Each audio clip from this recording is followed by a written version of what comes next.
इस वक्त बड़ी खुशी मना रहे हैं कि सत्ता का बुलडोजर अजमेर तक जाएगा। बलिया भी कह रहा है उस गलतफहमी में मत रहो, अब तो सही जगह हाथ डाल दिए हो। अब तक दीवारों से टकरा रहे थे, अब मौला अली के बेटे से पंगा पड़ गया।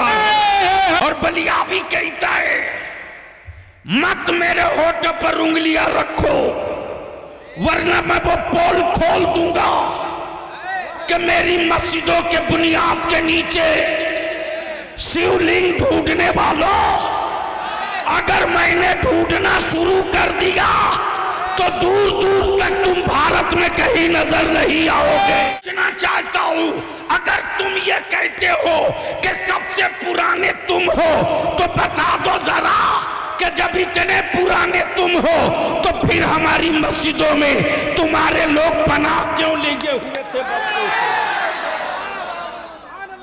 पनाह क्यों लिए हुए थे? इसलिए एक मस्जिद तो चली गई, बाबरी मस्जिद।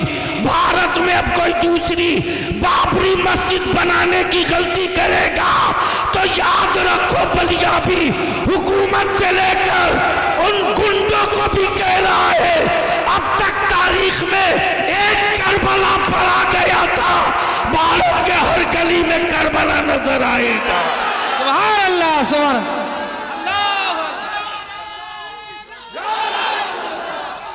जिंदाबाद, लब्बाइक या रसूल अल्लाह। मेरे ख्वाजा का हिंदुस्तान, अरे हिंदुस्तान का सुन्नी मुसलमान, अरे हिंदुस्तान का सुन्नी मुसलमान, हुजूर गाज़ी मिल्लत, हुजूर गाज़ी मिल्लत। बरसों बाद आज तेरी औलादों की औकात हुई जब तेरे बाप न ख्वाजा से हाथ मिला सके। याद दिला दू, छठी का दूध याद आ जाएगा।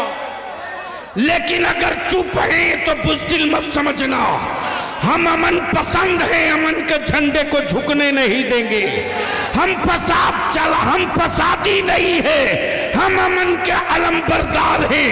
हमने औलादों को सब्र सिखाया है, हमने अपने बच्चों को शुक्र सिखाया है, हमने अपनी औलादों को मोहब्बत और मरुब्बत सिखाया है।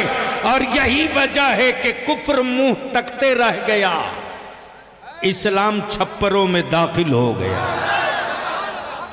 लेकिन याद रखना, मुट्ठी 12 लोग निकालो 1991 का वो कानून, निकालो 1947 का वो कानून जिसमें डिक्लेयर है कि 1947 में जो मस्जिद, जो मंदिर, जो गिरजा, जो गुरुद्वारा जिस पोजीशन में है उसी पोजीशन में रहेगा, उसको कोई चेंज नहीं कर सकता। लेकिन ये सत्ता और हुकूमत के पाले हुए विदेशी गुंडे भारत के लोगों को धर्म के नाम पे नहीं बांट सकते। 800 साल हुकूमत किया, कहां थे उस वक्त, कहां थे? अब निकल के आए हो। 800 साल माने रखता है, अभी तो 100 साल भी नहीं पूरा हुआ, कितने टुकड़े कर दिए। 800 साल जब हमारे बाप दादा ने हुकूमत की तो पाकिस्तान को वजूद में नहीं आने दिया, बांग्लादेश को कहीं से निकलकर अलग नहीं होने दिया, पेशावर से आगे बढ़, तन्हा तन्हा भारत वो मुल्क था। चाहता तो आलमगीर औरंगजेब नाम बदल सकता था, नाम बदल सकता था, लेकिन यार इस्लाम वाला नाम नहीं बदलता है, नेचर बदल देता है। इस्लाम वाला नाम नहीं बदलता है, नेचर बदल देता। जो खुद ही नंगा हो वो दूसरे को कपड़ा पहनाने की क्या बात करेगा? लेकिन अफसोस उन पर नहीं मुसलमान, अफसोस तुझ पर है। करोड़ों रुपया तुम खर्च करते हो, हमें इससे मतलब नहीं कि तुम वोट किसको देते हो, किसको दोगे, लेकिन इतनी बात बलियावी जरूर कहेगा, आखिरी सांस तक कहेगा। सबके लिए तुम सोचते हो, अपनी औलादों के लिए, तेरी औलादों के लिए कभी किसी ने सोचा? कोई सोचा हो तो बताओ।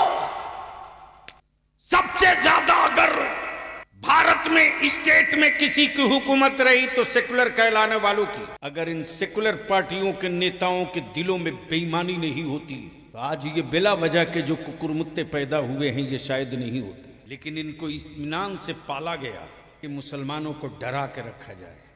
और बलिया भी कहता है किस झाड़ी में पड़े हो, एक अल्लाह से डरने वाली कौम दुनिया में किसी और से नहीं डरती है। और डरेगा वो जिसे ना जाने क्या क्या बनने का डर हो। हमें कोई डर नहीं, इसलिए कि हम अब्दुल्ला हैं, अब्दुल्ला ही रहेंगे। डर उसको है जिसके यहाँ कोई महशर नहीं है। हमारे यहाँ महशर भी है, शफाअत भी मुस्तफ़ा की है। हाय हाय हाय।